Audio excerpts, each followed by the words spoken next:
नमस्कार, प्रणाम। बिहार तक देख रहे हैं आप, मैं हूं आपके साथ इंद्र मोहन। बिहार तक के एग्जिट पोल में आपका स्वागत है। बिहार तक लगातार आपको 243 सीटों का एग्जिट पोल दिखा रहा है। आपको बता दूं कि बिहार विधानसभा का चुनाव 2 चरणों में हुआ। 6 तारीख को पहले चरण का मतदान हुआ और 11 तारीख को दूसरे चरण का मतदान हुआ है। तो इस मतदान में क्या नतीजे निकल कर आ रहे हैं आपकी सीट पर। अब बात कर रहे हैं हम मखदूमपुर सीट की। मखदूमपुर सीट का एग्जिट पोल क्या कहता है, सबसे पहले उम्मीदवारों के बारे में आपको बता दें।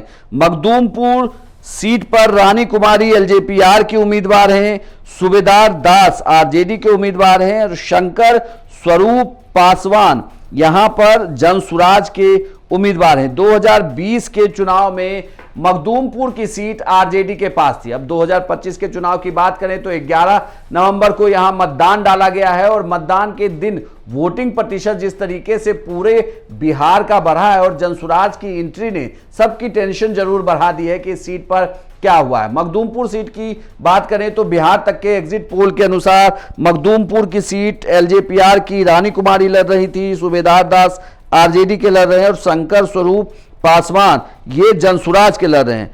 बिहार तक का एग्जिट पोल कहता है कि आरजेडी के उम्मीदवार सूबेदार दास यहां पर चुनाव जीत रहे हैं। रानी कुमारी जो एलजेपीआर की उम्मीदवार हैं उन्हें चुनाव में नुकसान हो रहा है। जनसुराज के उम्मीदवार शंकर स्वरूप पासवान को भी चुनाव में नुकसान होता हुआ दिख रहा है। यानी कि ये सीट आरजेडी ने भले ही उम्मीदवार बदल दिया है, लेकिन उम्मीदवार बदलने के बावजूद इस सीट को रिटेन कर लिया है। चिराग पासवान की पार्टी को ये बड़ा नुकसान है कि चिराग की पार्टी इस सीट पर चुनाव हार रही है।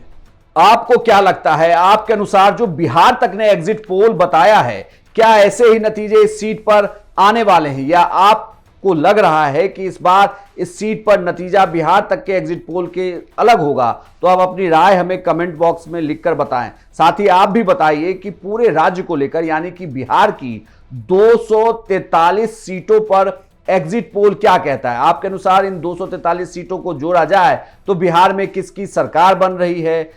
आप बिहार के सभी 243 सीटों का एग्जिट पोल बिहार तक के वीडियो सेक्शन में जाकर देख सकते हैं। यह भी आपको पता चल जाएगा कि फेज वाइज कौन कौन चुनाव जीत रहा है। साथ ही हमारे रिपोर्टर के भी एग्जिट पोल लगे हुए हैं जिले वाइज की किस जिले में किसकी सरकार बन रही है और 14 तारीख को सबसे तेज, सबसे पहले और सबसे सटीक नतीजे आप देख सकते हैं सिर्फ बिहार तक पर।